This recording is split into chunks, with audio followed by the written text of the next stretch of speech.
नमस्कार दोस्तों, आपका स्वागत है हमारे YouTube चैनल DDS पर। आज हम आपके सामने लेके आए हैं दोस्तों अभ्यास अर्थ प्रश्न यानी MCQ। ज़्यादा से ज़्यादा MCQ को आपको अटैम्प्ट करना है। आने वाले आपके किसी भी एग्ज़ाम, चाहे बोर्ड के हो या फिर भी कंपटीशन का एग्ज़ाम, आपके लिए इन प्रश्नों काफ़ी लाभदायक सिद्ध होने वाले हैं, क्योंकि बार बार इन्हीं में से ही प्रश्न बनते हैं। तो आइए एक बार हम इन प्रश्नों को नज़र घुमाते हैं और देखिए, इनको आपको कंठस्थ करना है, साथ साथ आप नोट डाउन करना भी ना भूलें।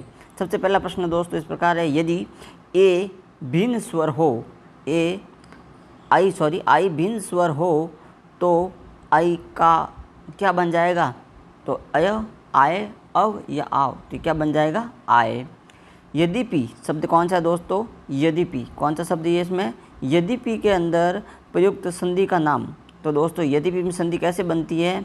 यदि धन अपि, यदि धन अपि, यानी इसमें से बाहर क्या निकला? ई, इसमें से क्या निकला? अ, और ये संधि हो जाती है य, और यह वाली संधि जो बनती है वो है दोस्तों यण संधि में। किसमें? यण संधि में। निम्नलिखित शब्दों में से किसमें स्वर संधि है दोस्तों? तो देखिए, अधोमुखी या व्यंजन संधि है। सज्जन यहाँ पर अधोमुखी में या विसर्ग संधि है। सज्जन व्यंजन संधि, वाग्धन जाल व्यंजन संधि, महाधन उद्धति। यहाँ पर कौन सी संधि हो जाएगी दोस्तों? उद्धति में, तो ये हो जाएगी आपको गुण संधि। ये है स्वर संधि का भाग। पवित्र का सही संधि विच्छेद क्या होगा दोस्तों? पवधन इत्र, पवधन इत्र, पोधन इत्र, तो सही होगा दोस्तों पोधन इत्र। अगला है दोस्तों, मनोयोग का सही संधि विच्छेद कीजिए। तो क्या हो जाएगा दोस्तों? ये किस संधि का उदाहरण है? तो ये हो जाएगा दोस्तों मन विसर्ग धन योग, यानी विसर्ग है ना, इसमें किस में बदल जाते हैं? ये ओ में, तो ये हो जाएगा मनोयोग। तो ये संधि कौन सी हो जाएगी? मन धन योग विसर्ग संधि है। अगला है दोस्तों, प्रत्येक सही संधि विच्छेद कीजिए, प्रत्येक का। तो देखिए दोस्तों, प्रत्येक में ऊपर जो मात्रा दे रखी है, जो एक मात्रा आ जाए तो वो किसके उदाहरण में आती है? गुण संधि में। कौन सी? गुण संधि में। जहाँ डबल मात्रा आ जाए वो किस में हो जाएगी दोस्तों? ये हो जाएगी वृद्धि संधि में। किस संधि में? वृद्धि संधि में। तो देखिए दोस्तों, यहाँ पे एक मात्रा है यानी गुण संधि है, तो इसका क्या हो जाएगा? प्रतिधन एक, प्रत्येक, प्रतिधन एक, सही संधि विच्छेद।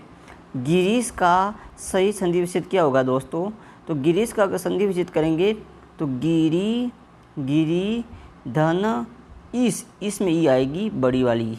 तो देखिए इसका सही आंसर क्या हो जाएगा दोस्तों? गिरीश। किस संधि का उदाहरण है? तो ये भी दोस्तों गुण संधि का उदाहरण है। ये दीर्घ संधि का उदाहरण है। किसका? दीर्घ संधि का। नायक में कौन सी संधि प्रयुक्त हुई है? तो नायक में हो जाएगी दोस्तों अयादि संधि। चंद्रोदय में प्रयुक्त संधि कौन सी है? कौन सी मात्रा? यहाँ पे देखिए सिंगल मात्रा, यानी कौन सी संधि हो जाएगी? गुण संधि। यशोदा में प्रयुक्त संधि कौन सी है दोस्तों? तो यशोदा में दोस्तों विसर्ग संधि है। इसमें क्या बदल जाएगा? यहाँ देखिए दोस्तों, य धन दा, यस, यहाँ पर यस धन दा क्या हो जाएगा? यानी आप यहाँ हो जाएगा यस विसर्ग धन दा, ये विसर्ग किस में बदल जाएंगे? ओ में। तो यह क्या हो जाएगा? यशोदा। ज़्यादा से ज़्यादा अभ्यास करना आपको। देखिए, निम्नलिखित में से एक शब्द संधि की दृष्टि से अशुद्ध है और उस शब्द का आपको चयन करना है। इनमें चारों में से एक जो संधि है वो क्या है? अशुद्ध है। देखिए, तथैव, तथापि, तदाकार, तदोपरांत। तो दोस्तों इसमें तथैव वृद्धि संधि का उदाहरण, तथापि, तथा धना, अपि, ये भी गुण अपने दीर्घ संधि का उदाहरण है। तथा धनकार व्यंजन संधि का। या तथो जो उपरोक्त संधि, यहाँ पे क्या हो जाएगा? तत् धन उपरांत हो जाएगा। तो ये व्यंजन संधि है, यहाँ पर अशुद्ध है। अव्यय उदय शब्द में कौन सी संधि है? तो अभिधन उदय यण संधि का उदाहरण है। सच्चिदानंद का संधि विच्छेद क्या होगा? तो दोस्तों सच्चिदानंद का संधि विच्छेद करेंगे तो सत्य धन चित्त धन आनंद क्या हो जाएगा? इस सच्चिदानंद में बाहर निकलने वाले सत्य धन चित्त, ये दो बाहर निकलेंगे, पीछे बचेगा शब्द वो होगा आनंद। क्या हो जाएगा? आनंद। अगला है दोस्तों स्वर संधि का उदाहरण। तो दोस्तों स्वर संधि का रतन धन आकर, रत्नाकर। व्यर्थ शब्द में किन वर्णों की संधि हुई है? तो इसमें देखिए दोस्तों व्यर्थ शब्द में पहले देखिए जो अर्ध जो वर्ण आ जाए वो संधि हमेशा किस में आती है, यण संधि में। और यण संधि किससे बनती है, ई धन अ से। तो इसमें देखिए कौन सा होगा, अ। अगला है दोस्तों स्वस्तेयुस्तु। तो स्वस्ति धन अस्तु कौन सा है, अ। तन्मय में कौन सी संधि हो जाएगी, तो तत् धन मय। उदाहरण में संधि तो उत धन हरण। जो यहाँ पर द है वो तो बदल जाता है त में, और जो ध है वो बदल जाता है ह में। तो ये देखिए उत धन हरण हो जाएगा। किसके उदाहरण है, तो व्यंजन संधि का। तजो में संधि किसके उदाहरण में आएगी, तो विसर्ग संधि में तज धन मय। राकेश की संधि विच्छेद करेंगे तो ये गुण संधि का उदाहरण है। इसमें कैसे संधि हो जाएगा, तो राका धन ईश। राका कहते हैं रात को, और रात का जो ईश पति है वो क्या हो जाएगा दोस्तों, राकेश। तो राका धन ईश, राकेश सॉरी राका कहते हैं दिन को। दिन का पति कौन होता है दोस्तों, तो सूर्य, राकेश। अगला है दोस्तों प्राड धन मुख। क्या हो जाएगा इसमें संधि विच्छेद, व्यंजन संधि। निर्जन में प्रयुक्त संधि का नाम विसर्ग संधि। वाता अनुकूल संधि में वाता धन अनुकूल हो जाएगा। अगला है वटमय में कौन सी संधि है, तो यहाँ हो जाएगा मरणमय संधि। अगला है उत्श्वास में संधि, उत धन श्वास संधि हो जाएगा।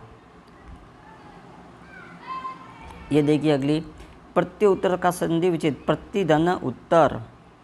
नमस्ते का संधि विच्छेद करेंगे नमः धन त, किसमें, विसर्ग संधि का। संतोष का संधि विच्छेद सम धन तोष। उज्ज्वल का उत धन ज्वल हो जाएगा। उत्थान का शुद्ध संधि विच्छेद क्या होगा, तो उत्थान का सही होगा उत धन स्थान, उत्थान। संगम का अगर संधि विच्छेद करें दोस्तों तो सम, ध्यान रखिएगा सम आएगा वो हलंत वाला संस्कृत वाला आएगा, सम धन गम, संधि विच्छेद संगम हो जाएगा। स्वागत का अगर बात करें तो सु धन आगत, स्वागत है इसका संधि विच्छेद करेंगे तो सु धन आगत म, तो क्या हो जाएगा ये यण संधि। अगला है दोस्तों भानु उदय का दीर्घ संधि, भानु धन उदय क्या हो जाएगा, भानु धन उदय। अगला है दोस्तों सूर्य उदय का संधि विच्छेद, तो सूर्य उदय में सिंगल मात्रा है, ये संधि हो जाएगी गुण संधि, जो कि सूर्य धन उदय से मिलके बना है दो इन शब्दों से, तो सूर्य धन उदय, सूर्य उदय। हरिश्चंद्र में व्यंजन संधि का उदाहरण है।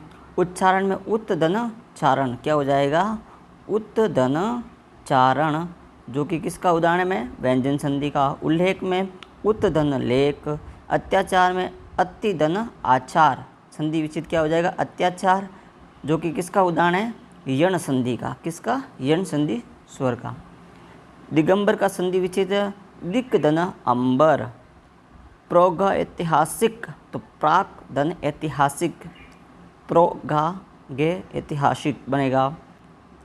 निर्विकार में प्रयुक्त संधि का नाम, तो ये किस संधि का उदाहरण है, विसर्ग संधि का। सत्याग्रह में सत्य धन आग्रह क्या हो जाएगा, संधि विच्छेद करनी है तो पहले आपको इसका 20 का वाला देखना है पॉइंट। यहाँ में से क्या बाहर निकल रहा है, अ, तो देखिए यहाँ बाहर निकाला है एक अ निकलेगा, यहाँ पर आ, सत्य धन आग्रह क्या हो जाएगा, सत्याग्रह दीर्घ संधि। श्रावण का संधि विच्छेद करेंगे तो श्रो धन अन, डी। अगला है किस शब्द में गुण संधि का अपवाद रूप आया है, तो ये हो जाएगा महा ऊर्जा में। जलोर मीठी, नवोडा और अक्षोहिणी संधि का अपवाद रूप आया है महा ऊर्जा में। प्रोत्साहन में प्रयुक्त कौन सी संधि है, तो गुण संधि है, यहाँ पर एक मात्रा यानी ओ का प्रयोग गुण संधि का है। सद प्रदेश में प्रयुक्त संधि व्यंजन संधि है। वसुधैव में कौन सी संधि है, तो दोस्तों इसके अंदर यदि बात करें तो डबल मात्रा यानी किसमें, वृद्धि संधि का उदाहरण है। ईश्वर इच्छा में संधि कौन सी है, तो दोस्तों ये हो जाएगा गुण संधि, एक मात्रा। निम्न में से अयादि संधि का उदाहरण कौन सा है, तो दोस्तों हो जाएगा श्रावक। और निम्न में से किस वर्ग में सभी व्यंजन संधि का उदाहरण है, अजंत, ऋग्वेद या उनंत, या फिर यहाँ देखिए जगमद, उन्मद, सरोज, अनुसिंगी, तलिन, सुरेश, तदेव। तो देखिए दोस्तों यहाँ सुरेश ये हो नहीं सकता, तथैव नहीं हो सकता। इसका सही आंसर क्या हो जाएगा दोस्तों, इसमें सही आंसर हो जाएगा आपको ये अजंत वाला। ये थी दोस्तों 50 हमने MCQ लाए थे, जो कि ज़्यादा बहुत ही इम्पोर्टेंट है। हर एग्ज़ाम इसके प्रश्न बनते हैं। आप भी नोट इनको अभ्यास करते रहिएगा। साथ साथ में आप जितना ज़्यादा प्रैक्टिस सेट को सॉल्व करेंगे उतनी ज़्यादा आपकी संधि की और हिंदी व्याकरण की पकड़ मजबूत होगी। साथ ही दोस्तों हमने संधि की बहुत शानदार ट्रिक के साथ वीडियो भी है, वो भी आपको इसी चैनल पर प्लेलिस्ट में मिल जाएगा। वीडियो अच्छा लगे तो लाइक और सब्सक्राइब ज़रूर करिएगा। जितना हो सके शेयर करना।